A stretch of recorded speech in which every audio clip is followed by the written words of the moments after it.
What if marriage wasn't about romance at all? What if it was about preserving an ancestral flame? We're about to dive into a worldview that's going to completely flip how you think about love, duty, and family. So yeah, today we are diving deep into the Arreqqana way.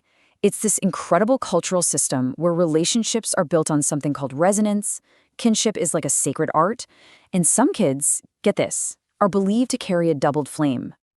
So here's the roadmap for this whole journey. We'll kick things off with a really unique take on marriage, and then we'll get into the philosophy of resonance that's behind it all.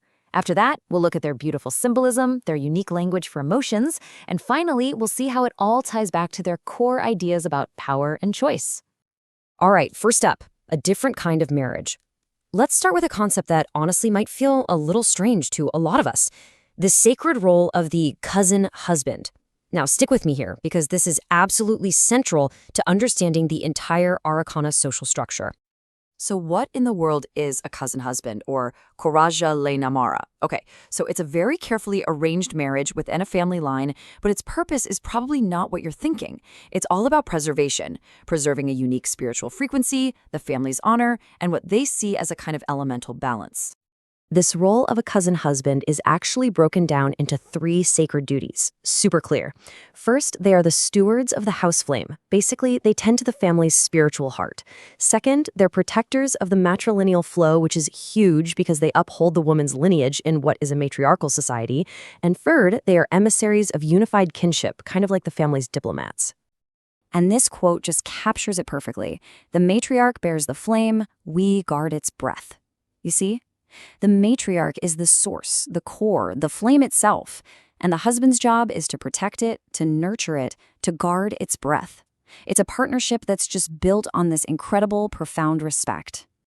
Okay, so how does this specific role fit into a bigger philosophy? I mean, why would a whole society build itself around this kind of union? Well, it all boils down to one single, powerful idea: resonance. The guiding principle, the absolute North Star for Arreqqana relationships, is resonance before romance.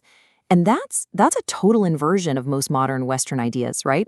For them, that spiritual, that vibrational compatibility, that's the foundation. Everything else, including what we'd call romance, gets built on top of that. So what even is this ancestral resonance, this kia nonar? Try to imagine it like a unique spiritual signature for a family. It's way more than just genetics. They call it a blood thread frequency that carries the family's collective memory, its rituals, all its sacred promises. So the whole point of marriage, then, is to keep that frequency pure and strong. Makes sense, in a way? And the result of focusing so much on resonance is pretty amazing. The children born from these unions are called kumara, which means children of the doubled flame. And they're believed to have this heightened spiritual awareness, this deeper connection to their family line.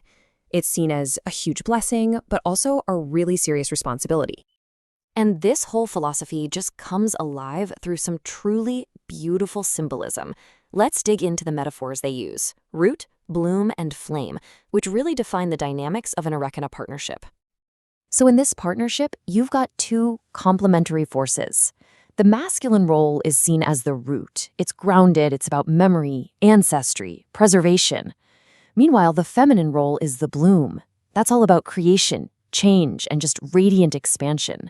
You know, one provides the solid foundation, while the other reaches for the sun.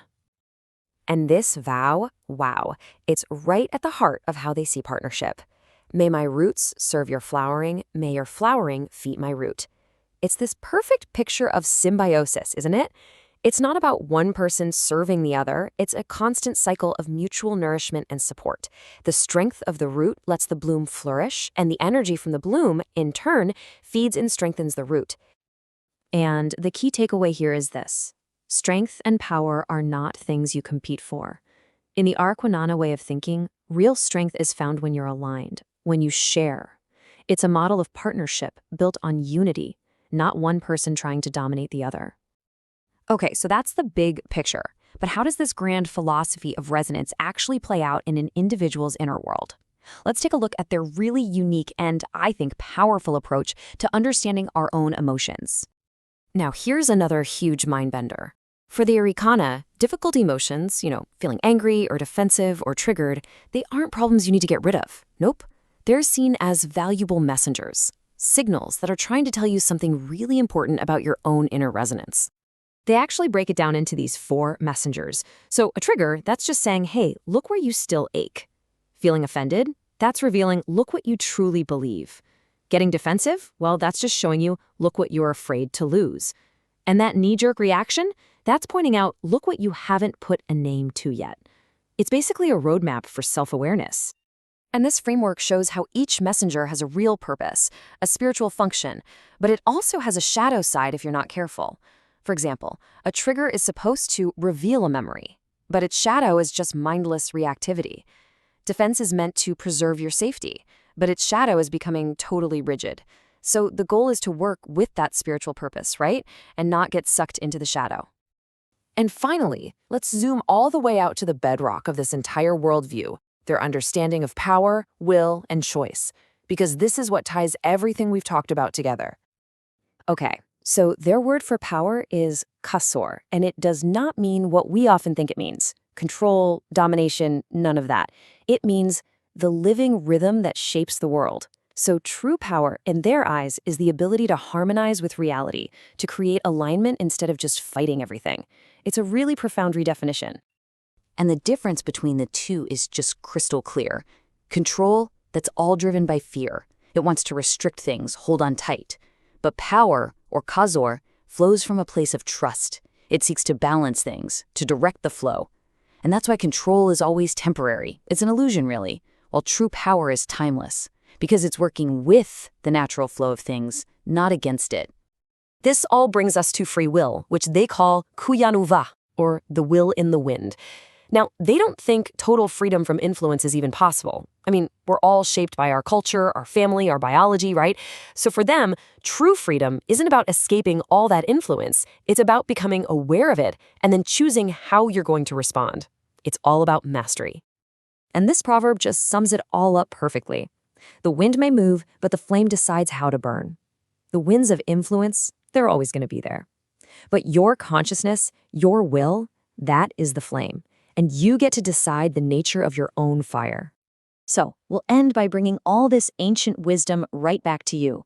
The forces of influence out there, that's the wind. Your awareness, your spirit, that's the flame. And so, the only real question left is this: how will you choose to burn?